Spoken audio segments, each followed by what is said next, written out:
Humarap na sa Regional Trial Court o RTC ng Lapu-Lapu City ngayong Martes, Enero 13, si Sara Diskaya, kasama ang 10 iba pang akusado kabilang ang presidente ng kanyang kumpanya na si Maria Roma Rimando at mga opisyal ng Department of Public Works and Highways o DPWH Davao Occidental District Engineering Office para sa kanilang arraignment. Ito ay kaugnay ng mga kasong malversation ng pondo at graft dahil sa umunay anomalya sa 96.5 million pesos Ghost Flood Control Project sa Davao Occidental.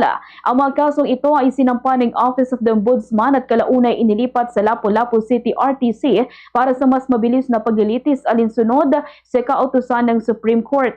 Ayon sa investigasyon, ang nasabing flood control project na dapat ay nagdalayong protektahan ang mga komunidad laban sa pagbaha ay hindi na ipatupad o hindi aktwal na napatayo kahit na ito ay ganap ng nabayaran ng gobyerno noong 2022.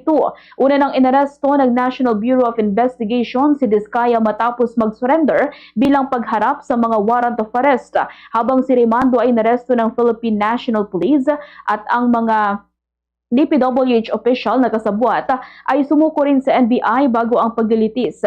Sila ay nahaharap sa mga kasong malversation of public funds at graft charges na walang bail. Sa nakaraang pagdinig noong Enero 5, naghain ang mga abogado ni Diskaya at ng iba pang akusado ng motion to quash o petition para pawalang bisa ang mga reklamo at mga warrant na isinaalang-alang ng korte bago ang kanilang arraignment ngayong araw. Fast sa radyo! Bumbo!